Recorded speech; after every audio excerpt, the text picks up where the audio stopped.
Hey everybody, Charlie Brooks here. I hope that you're doing well. Want you to go check out, I'm sitting here talking to 34 questions on the podcast. Anywhere you find your podcast, YouTube, Spotify, check it out. It's going to be a great episode. What's going on, folks? Welcome to 34 Questions. Today I have a very special guest. Charlie H. Brooks is in the house. How you doing, Charlie? Doing great, man. How are you doing? Doing good. Just want to thank you again for your time and interest to come on. I know it's not always easy, or not everyone's interested in sharing their story, but so I definitely appreciate you coming on today. Absolutely. Well, I greatly appreciate the opportunity to be able to come on and share a little bit of my story, and more importantly, just to have a conversation with you. So looking forward to it. For sure. For those folks who are new to the show, we basically do a few context questions in the beginning, just so people get to know where you're coming from. Then we do a little icebreaker, which is a one-word spelling bee. Feel free to participate. Feel free to pass. I don't want to put anyone on the spot. And then we do a few more warm-up questions just to set the tone, and then we jump into the main meat, where you start choosing numbers between 1 and 34. Sound good to you, Charlie? Sounds great, man. I'm ready to do it. All right, man. Well, my very first question for you is, how you been? You've been doing well? You've been going through it? How you been, Charlie? Yeah, so actually a part of where we're at and in this journey right now in life, my wife and I, we've actually, I guess the best way to say it is we've been through it the last handful of months. And so just trying to get through it, have kind of adopted a mantra of choosing joy, and just kind of spreading that message that joy is a choice. But more importantly, yeah, we've been through it the last couple months, had the loss of our son back in February, and then from there we've started a nonprofit that's really hoping to kind of come alongside families that have experienced similar things that we have. For sure, man. I mean, first off, I'm sorry to hear, and thank you for being open and sharing that. I've never personally felt that loss, but I had a sister who passed away before I was born, so my folks definitely probably have a little more experience in that realm.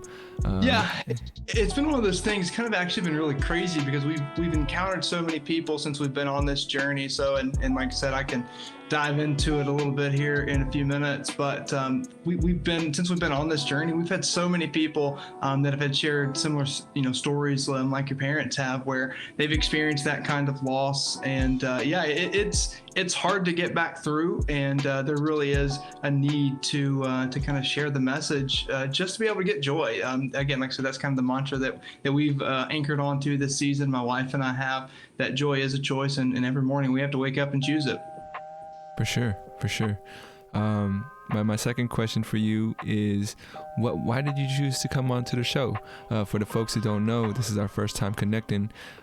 So yeah, what appealed about the show to you? Yeah, so for me, again, like I said, just the whole concept behind it, again, just being very fresh back in February, losing a son, the thought of what do you want your ancestors to know about you is a really interesting thought, because for me, so much of my journey and why I've gotten here and how I've gotten here in life really stems from this idea of, what's the legacy that you're leaving, and what are really the important things in life. And so just to be able to do this, such a great concept that you have, and really, more or less just a fan of the brand that you have on doing that. And so I think it's a really cool concept, and wanted to be a part of it. Well, definitely appreciate you coming on, man. So before we jump into the more questions, I have an icebreaker, which is the one-word spelling bee. Would you like to participate, or are you? Oh man, can I hear the word and then pass? And how does that work? I don't want to. That's totally fine. All right. The word is liaison. Oh, liaison. Is it Liason? You have one more chance. You're missing one letter right in the middle. That's the hint. It's either another A or another I I'm missing in there. Sounds good. I don't know. I'm gonna pass. You tell me the answer. There's two rules that I have. Well, there was one rule, but now it's two. One rule is never do math in front of a crowd. Number two is never do a spelling bee on camera. So I got you. It's Liaison. So it was just that. I knew there. I knew there was another I in there. That really is. I kind of feel bad that I didn't know that. I worked in the political sector for like 6 years, so I ran around with a lot of people that had the title of liaison in their job description. Yet I couldn't even spell it. So no worries, no worries. There's only like a handful of people who came on and got it right, so don't feel too bad. It's a tricky word. It's a tricky word. It really is. That's like most of the English language though. There's like so many letters, and spelling is not my strong suit. I should have started with that. For sure. Well, jumping into the warm-up questions, what would you like the audience to know about you? Yeah, I mean, again, I know it kind of sounds like the broken record, but really for me, joy, I want to be able to share our story. And again, kind of leading on to that, part of the reason why I wanted to come on was to be able to share our story that my wife and I have gone through, and then just to let everyone know that there is hope and there is joy out there no matter what the circumstances you're going through. It doesn't have to be as traumatic or as life-altering, if you will, as the loss of a child, but there is hope and there is joy in the world, and just to be a smiling face and an encouragement is really the main thing. For sure. If someone were to pay a tribute to you, how would you like to be honored? Oh, wow. That's a tough question, because for me, I really am very much kind of a worker, a doer, don't want to be put up on the pedestal, up on the stage and platform. If someone was going to pay tribute to me, honestly, I'd probably want them to do something similar to what we're doing in my son's legacy and building some kind of nonprofit or something that's going to build back and be able to give back to people. That's how I want people to do my legacy. I don't want the glitz and the glam. I got you. I mean, it's just small random acts of kindness, but yeah. I'll definitely keep you in mind as I build as well. And my third question for you is, on a scale from 1 to 10, how well do you know yourself? 1 to 10. I would say 7. I'm gonna go 7. 7's like, it's more than a 5. I'm not quite a 10. I think there's always room to improve and know yourself, and there's probably things about you that only life can give you. Maybe that's the better way of saying that. As you go through life, that you begin to learn a little bit more about yourself. So I'd say 7. I know myself well, but there's still life to live. For sure. All right, so we're jumping into the main portion of the interview, where you start choosing numbers between 1 and 34. Just to let you know, I don't know if you've seen the questions at all. I did some reworking last night. I've changed it to level 1, level 2, level 3, easy, medium, hard questions. They're subjective. They're based on my opinion, if they're easy or hard. But where would you like to start? If you just want to go through them one by one, we could also do it that way.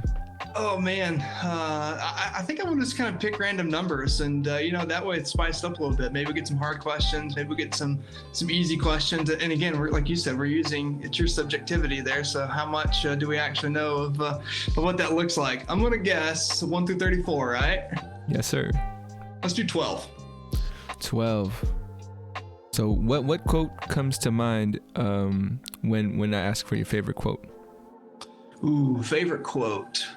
I have a lot of favorite quotes. So kind of for me, I am like this person that's, I have a lot of useless knowledge a lot of time, people would say. And so quotes are one of those things that really stick to me. If I had to pick a quote,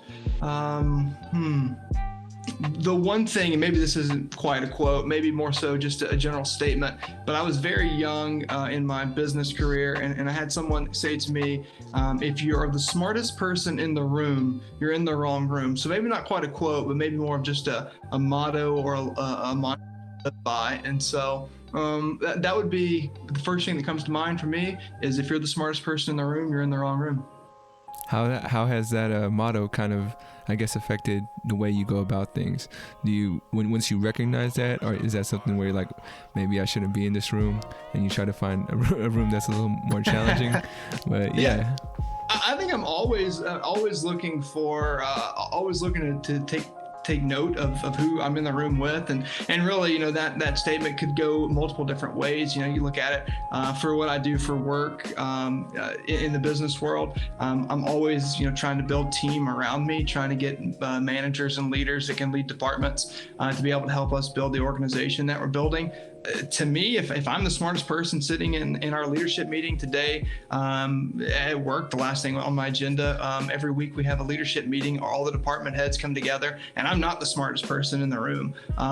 12 months ago, I probably was, and we have made lots of changes to do that. So I think it's really about, like, if you're trying to achieve and take those next levels, you really got to take a good account of the people around you. So I think in the business setting, if you want to look at it that way, or even friends, you know, another great saying that I heard along the way that's really shaped me is show me your 5 closest friends, and I'll show you your next 5 years. And so I really think, even from a personal level, the people that we interact with and hang out with and spend the most time with are really the people that affect us and really affect where our trajectory is in life.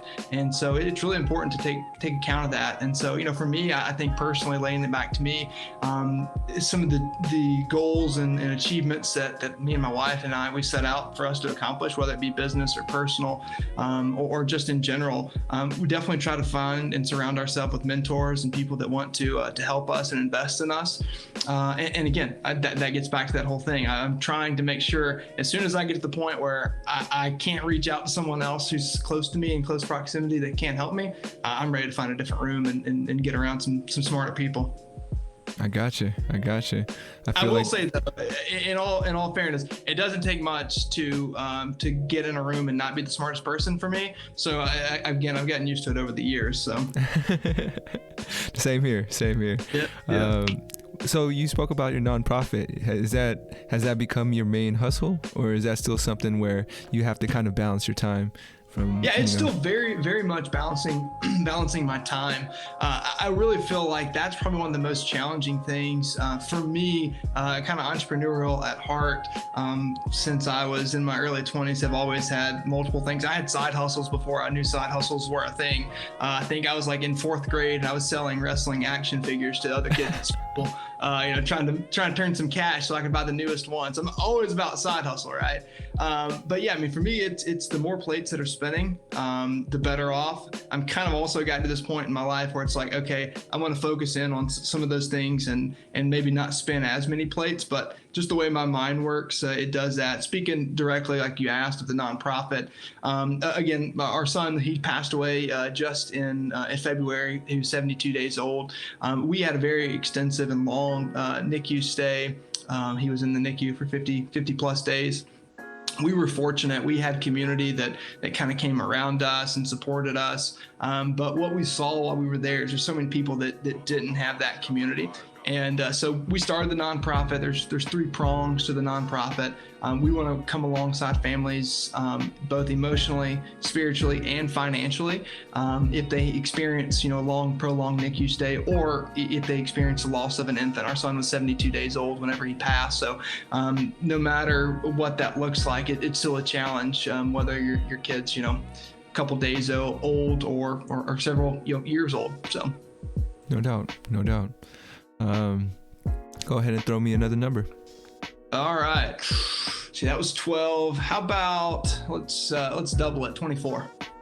24. This one will be a level 2 question. But what is a memory? Before you ask me that, what was that question? Was that level 1, 2, 3, or 4? That was a level 1. Right now we're just going to go up and down the levels. Gotcha. But the second one is, what is a memory you feel like you may be misremembering? Ooh.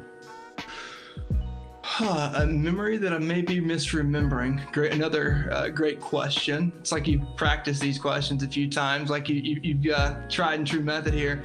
A memory that I've been I think that's so difficult and to think back, in general, because how often we remember things and see things. One of the first things that I did, I was 26 and opened up an insurance agency. I did that.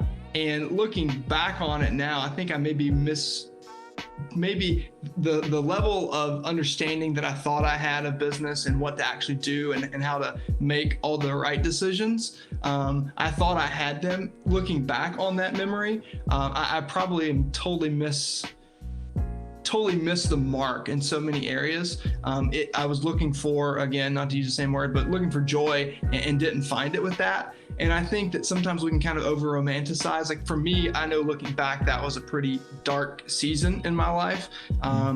But even before that, I still may be like, I'm kind of like I think now that as I'm getting away from that, if that makes sense, walking away from that season, that season is starting to look a little bit not as bleak and not as sorrowful or not as bad of a season when truthfully, that's probably one of the first defining seasons of my life that I really had, was walking through the process of opening that business and closing that business. But yeah, so I think now looking back on it, probably misremembering exactly how those things went and maybe romanticizing, a little bit of the good in that season. So. For sure. You had spoken about your entrepreneurial spirit. Yeah. How many ventures have you tried to begin and man. Work through? I feel you, man. I'll say I feel you. I have the same spirit, so I'm curious. Yeah, it's a blessing and a curse, honestly. Honestly, truthfully, like formalized, legitimized businesses, open, closed, 4 or 5, like legit, what I would consider legitimate. And again, again, kind of each their own on kind of subjectivity there, but 4 or 5 like legitimate businesses started from ground up and been a part of. Many others. Again, another great advice that I got, same guy that told me, if you're the smartest person in the room, you're in the wrong room. He and I would bounce back and forth with business ideas. He was a very successful doctor, owned a large medical practice across multiple states. And so he and I were always, I helped him on a campaign, again, getting back to the political stuff that I did. And so he was always trying to look out for me. I was early 20s and he was trying to help, curb, I guess, that entrepreneurial spirit. Kind of helped me out and kind of saw me as a son, if you will. And as we were going through that, he told me that from the time of talking about a business idea until actually it being a fruition of a business, there's probably like a 10% chance that any of those actually come to fruition, which I took to that and I really kind of ran with it because I come home from work and have like another new business idea. Fortunately, I think the best thing that's been for me is I got probably 2 or 3 buddies of mine who are the same way. And so right now, probably in addition to the full-time job that I have where I oversee operations for 5 franchises, right at like 47 employees that we have. So that's the main hustle, if you will. And then got 3 other side husles that are generating some of my business, not even including the nonprofit that we just started back in February. I got you. Yeah. Very diversified: construction work, dumpster business, restoration, mitigation, all kind of in the construction space, a little bit of real estate, so rental property type stuff. So all over the board. When you see the need, you want to fill it with something, right? What's been the biggest thing for you? You said the entrepreneurial spirit. Like, well, what is it that you've really? Yeah. Well, I guess I'm just starting off, but before this podcast, I had tried to open a clothing brand, and it's still hanging on to its last threads. I haven't given up on it. It's just something where I know I needed a team to kind of help me build it, and I haven't found that team. So it's definitely taken a seat back to this podcast where I feel like I can still progress and I can still grow when it's just me kind of like pushing it along. But so yeah, I had a clothing brand that I wanted to grow into something bigger. Shameless plug, it was called Hella Hungry here in the Bay Area. And Hella Hungry, I've gotten a lot of feedback from that. A lot of people are like, oh, that sounds like it could be a food program, or it sounds like you're doing a food truck or something. Sure. And I've thought about those avenues. Okay. And I eventually want Hella Hungry to be not necessarily known as a clothing brand, but more as like a foundation or Sure. because my whole idea behind it and what inspired it was I wanted to help people grow their ideas and help support their entrepreneurship. I was working at a high school at the time, so I was thinking it could be like a high school program where I can help teach kids how to create their own clothing brands, because you could pretty much do it, as long as you got your design, you could upload it, create an online store, and those are the basic steps for it. I wanted to teach that to kids who had the same kind of passion. But yeah, that was my first thing. And now this is, the podcast is my second thing that I'm kind of pushing to be bigger than myself. And we'll see where it goes. But yeah, I've learned a lot of lessons from Hella Hungry that I don't want to make the same mistakes with this podcast. But yeah, what's so funny is that like throughout all of that, what you just shared, I mean, there's so many points that I could like literally like, hey, cool, let's stop there. Let's talk about that for a second. One of the first things that you said was that in your brand, the Hella Hungry brand, you realized that you needed a team around you. And I think so often, when we get to starting a business or want to start a business, naturally you just have to be the one that's in the business, working in it, doing it. You're the one, doing the website, you're doing everything, right? Like literally everything that the business needs, you're the one driving it, and you're the one that's going to have the most passion to do that. But there has to become a certain point where you can bring people along with you. And I think that's the hardest part, is how do you bring people along with you in that journey? To do that, I think back to my insurance agency, and again, probably the biggest failure of my entrepreneurial spirit that I had, probably sunk the most money and the most time in it, and it didn't work. And so much of it was me trying to build the brand around me, and having to do all the different pieces and not knowing how to rightfully delegate. But I learned so many lessons. You talk about, hey, you learned some mistakes along the way, like so many lessons that you learn in an unsuccessful business venture, that it's made me the person that I am today, and it's made me the business person that I am today. Leading the organization that I lead, that's 12 times the size of the organization I was leading to this. And so I really think there's so much in that. And again, like you said too, just the giving back part. So definitely encourage you to keep doing those. Those all sound incredible. I appreciate that. And one thing you had mentioned in that answer was the thought of building the business around yourself. Really, that's one thing that I did not like that was starting to happen to me. Like it was part of my ego, and like introducing myself, I would have to introduce the brand too. Or if anyone says like, oh, what's that, I always have to say, oh, that's actually my brand.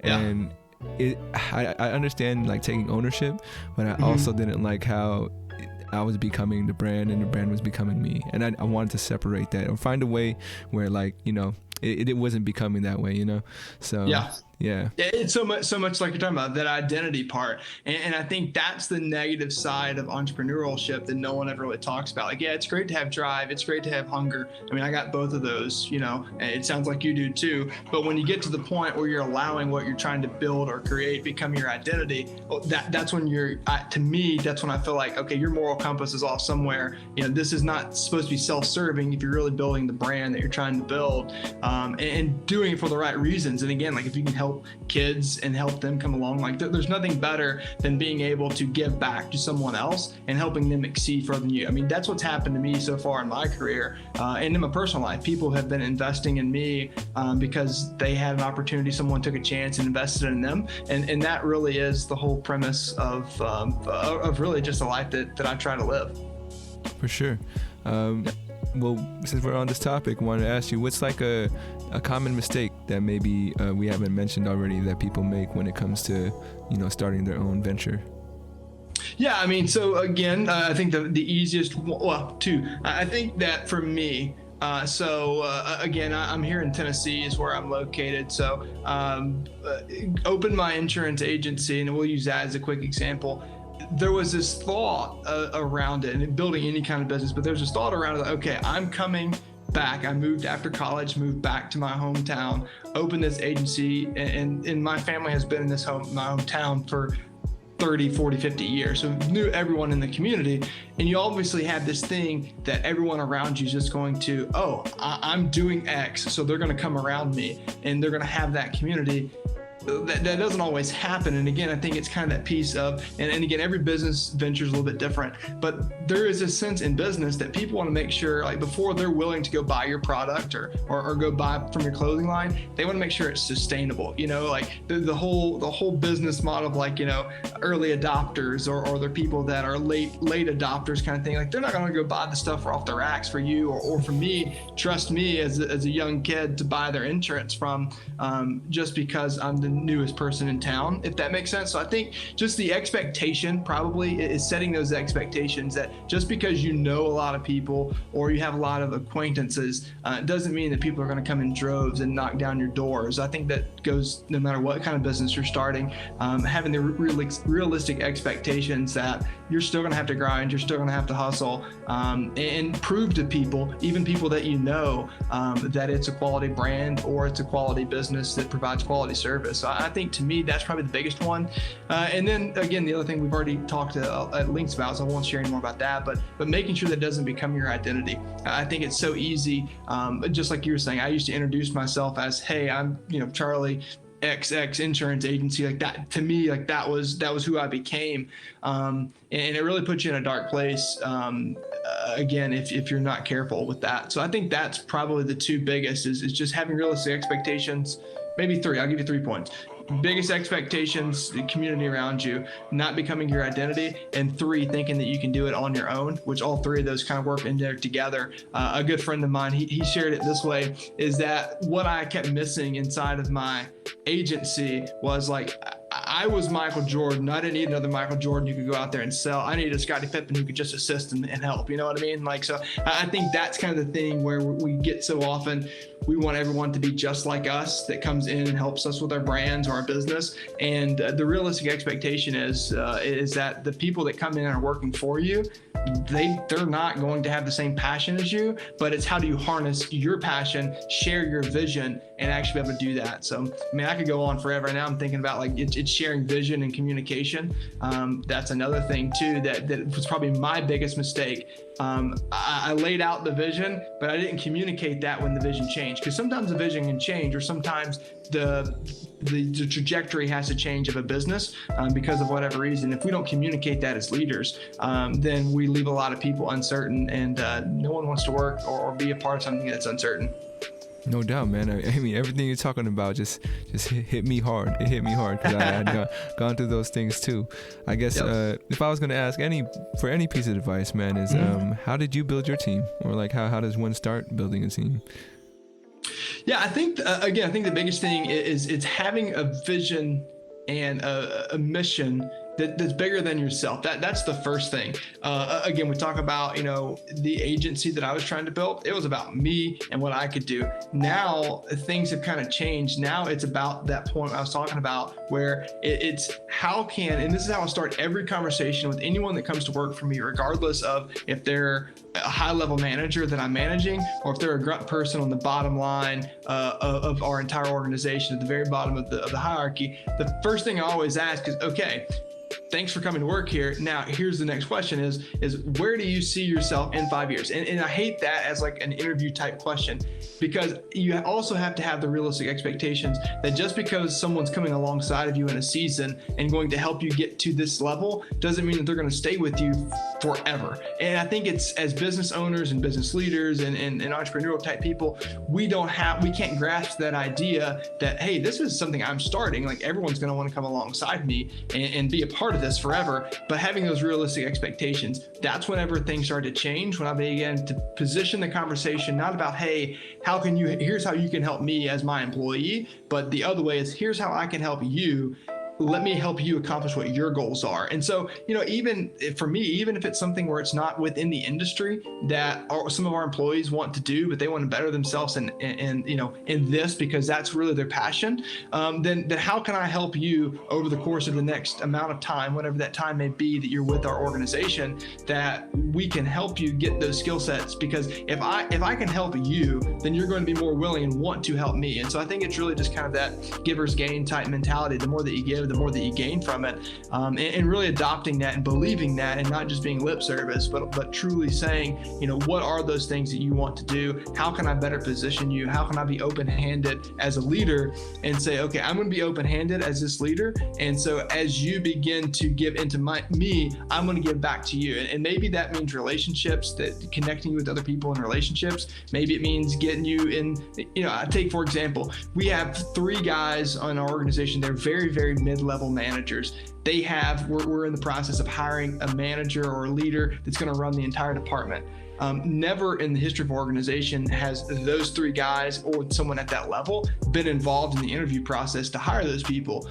Now, granted, is their decision going to make or break whether we hire this person or that person? No, but it's getting them the experience and the exposure, so that way whenever they go to interview for a position like that, or they're taking the next step, that they're gaining business acumen, that they're understanding how you actually progress as a leader. And so I think it's just being open-handed as a leader is probably the biggest thing. And again, sorry, I could get when I get going and get fired up about this stuff, it's just there's so many bad leaders out there that people try to emulate what they do. And I think if we can start listening to the good leaders and really start just being leading with your team and not leading your team, I think is really one of those things that would really help a lot in the business world. Yeah, first off, don't ever feel bad about, feeling impassioned. I'm all about quality over quantity. So sure. keep the ball rolling no matter how you feel. But since you brought it up, wanted to ask you, what is it that you look for in a leader? Yeah, so for me, and again, looking at it from multiple different, avenues, multiple different industries that we're involved in. For me, when I'm looking for a leader, one, it's definitely hungry.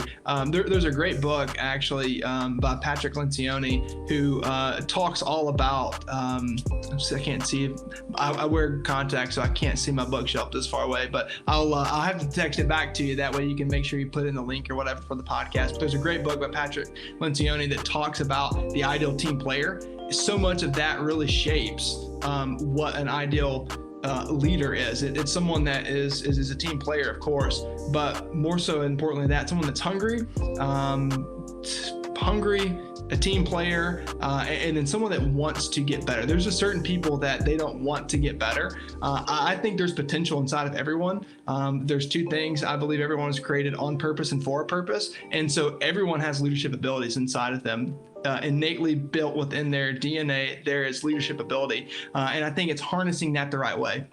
I think what so often gets mistaken is that when people think about leadership, they think about a huge influence. You're influencing people. Obviously, with your podcast, you're influencing people. When I go to the grocery store, I'm influencing people by how I act, what my attitude is, what I say, how I behave while I'm in there. We're all influencing people. We're all leading people. There's always someone that's watching us. And whether it feels like it or not, there's always someone who is trying to get to that level where you're at.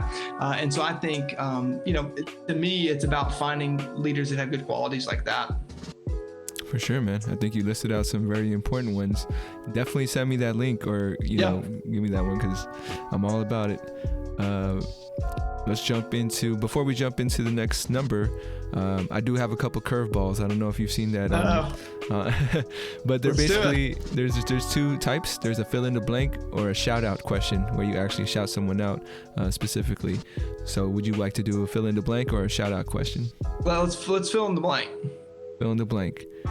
Social media is blank.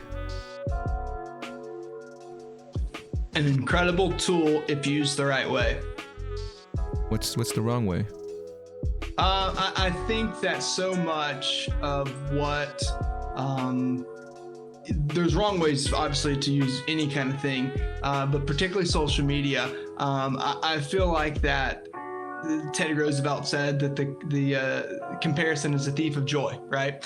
And so many people, particularly entrepreneurs, particularly business leaders, they look and try to see what everyone else is doing, and they're basically in someone else's, they're in sheepskin. If I'm watching you and I'm seeing what you're doing and I'm just trying to emulate and do what you're doing just because it seems to be getting a little bit of traction or it's working, am I really being true to myself? And so often I feel like social media causes people to compare. in a negative way. It causes themselves to lose joy. Again, I said at the beginning of the podcast, my mantra, especially in this season, has become joy is a choice. So every morning, there's 3 ways you can wake up and have joy and choose joy each morning. But if you're constantly trolling social media and looking what other people are doing, you're going to start losing your joy because you're going to start comparing yourself to their highlight reel. Essentially, people are putting their highlight reel on social media. No one's getting on social media and talking about their tough day or their bad day. And so it's a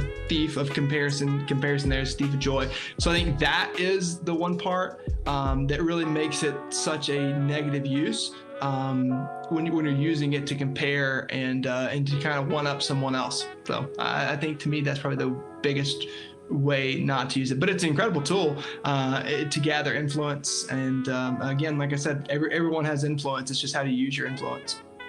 No doubt. Thank you for sharing your perspective. And yeah.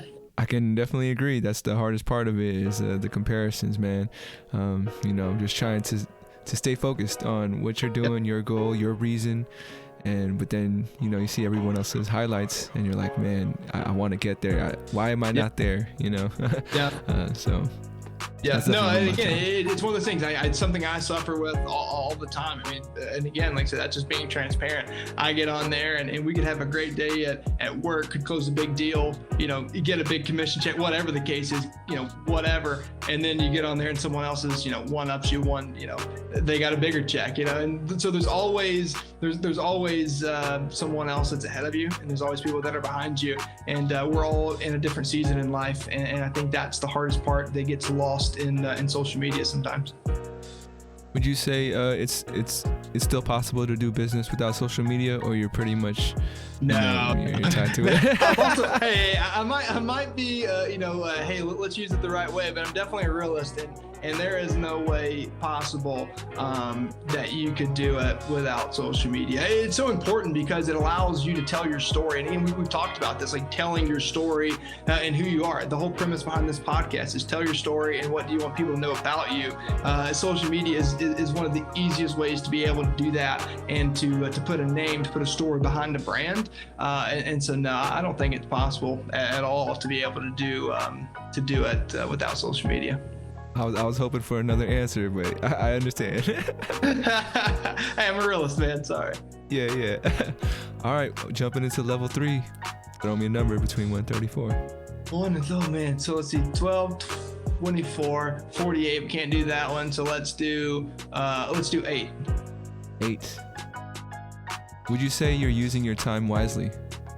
Oh man, again, another one of these subjects I could go on about forever because of what it's in my mind and all the ideas, business ideas or endeavors or whatever that come. I would say yes and no. And so I'll explain that by saying, yeah, I'm using the time in the day wisely. I'm have always been very structured with my time.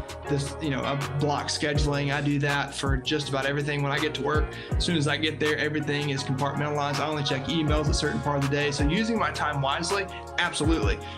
When I say no to that is sometimes, again, I get caught up in focus and start working on the wrong things. I said earlier, everyone's created on purpose and for a purpose. And sometimes we start getting to the point where we don't actually focus in on the things that's our purpose. It may be things that make us feel good, or they may be things that are easy to do. But like for you, I mean, if you're not working on this podcast, this is something that is part of your purpose right now. And if you're not working on that, are you really using your time wisely? And so for me, I think there's plenty of things that I've allowed in certain seasons to really kind of dictate what I'm doing to not use my time wisely. So that's a constant struggle, no matter where you're at.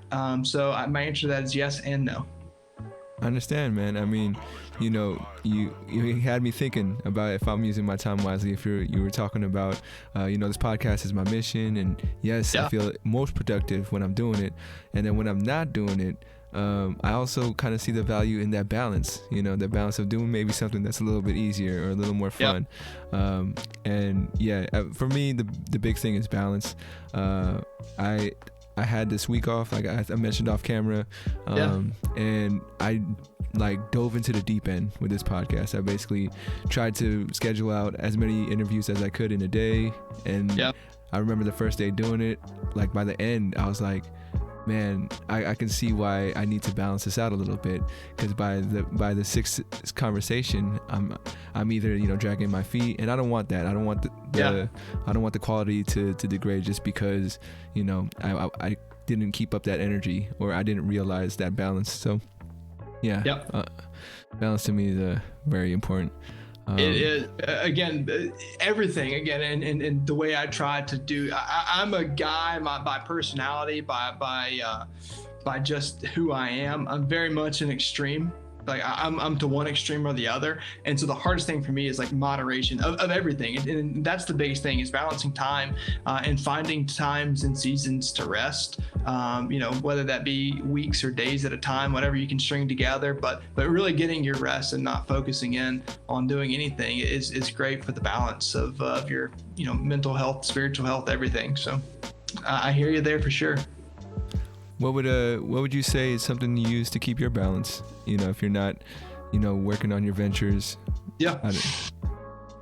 So we have been very, very strategic. You know, obviously for me, and one of the biggest things is my faith. That's probably the biggest thing that keeps me grounded. It's the only thing that's kept me grounded through what we've walked through here recently. But I would say for me, it's literally taking a break, doing nothing. My wife and I, we practice a Sabbath every single week, where it's just she and I, and we are doing literally nothing. And again, that's really, it's resting and it's doing nothing, and making sure that we get that full day of rest. Because if we don't, we just become less productive, and then you get burnout, and burnout's even worse than pushing through and not taking a break. No, for sure. You mentioned your faith. What would you say, you know, you get out of your faith, as far as that?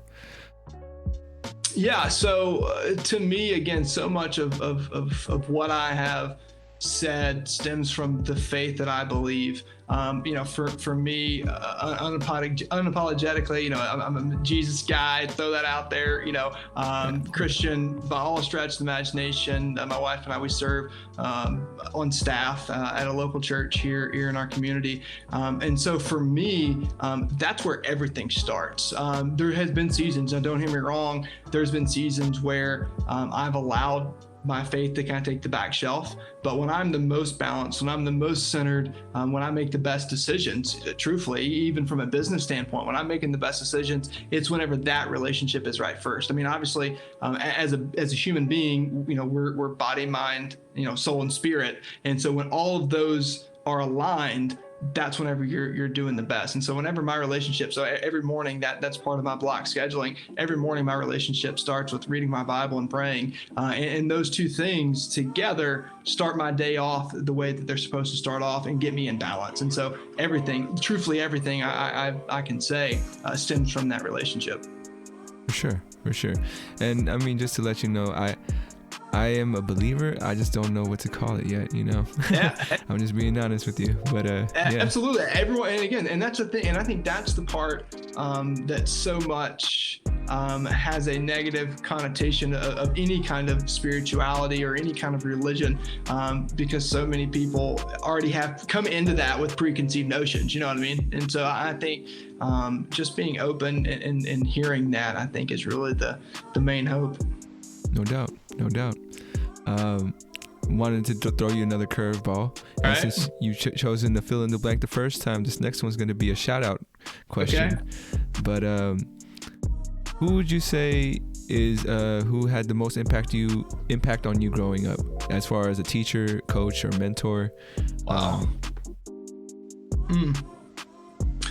Look, See, I think that's a difficult, it really is, again, very difficult question, because I feel like, can I have more than one? Can I have different? Yeah. You can, right. you can definitely have more than one. Can I segregate this by seasons, different phases of life?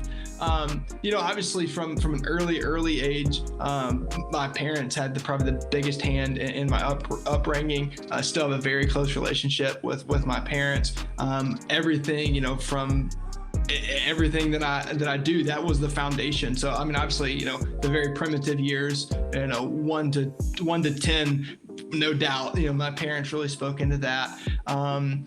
There is, from a professional standpoint, and maybe I'll kind of look at it from two different angles. From a professional standpoint, Steve Dickerson, he was the state senator that I worked for here in Tennessee, ran his race in 2012. And so much from a business perspective and even a political perspective really kind of helped shape my whole political philosophy, helped shape my business. It really kind of grew me in business acumen. And that was kind of like the mid to late 20s. That's probably been the biggest voice there. And then to cap it off, I like doing everything in threes. Maybe that's just kind of something weird about me. But the third one that really kind of cap it off is Devin Webb. He's the pastor of the church that I go to, and really is the one that kind of pulled me back into line. So those would be my three: my parents, Steve Dickerson, and Devin Webb. Shout out to you guys. Shout them out, guys. Thanks for getting me here. Yeah. And then I think just a heads up, we have about 10-15 minutes left in the podcast. Thank you again for your time. It's been a lot of fun for me to hear your story. I hope you're having fun telling it.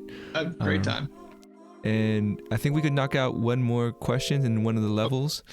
So which level would you like to attack? The first 1, 2, or 3? So we've done a 1 and we've done a 3. Is that right? You've done one of each actually at this point. Yeah. Okay. Let's go 3. Again, I told you I have this weird thing with 3. Let's go with 3. A level 3. Level 3, and the number is 3. 3. How would you define depression? Ooh, great. Literally a great question. Truthfully, right now, what my wife and I are walking through, and again, I've shared this multiple times already, but the kind of the longer gated version of it. Our son was born in November of 2020. The end of November, spent 50 plus days in the NICU. We got to bring him home for 10 days. Had no idea that there was anything genetically wrong with him. We had to go back to the hospital. He had another 10-day hospital stay, died at 72 days old. And come to find out, had a rare genetic disease that we had no idea. My wife and I are both carriers of this rare genetic disease. Literally, the probability and the prevalence of this is less than 1 in 1 million. So a completely rare genetic thing that we both just happen to be carriers of. And so if there's ever been a season, there's been 2 times when I feel like that I could have slipped to an area of what depression is.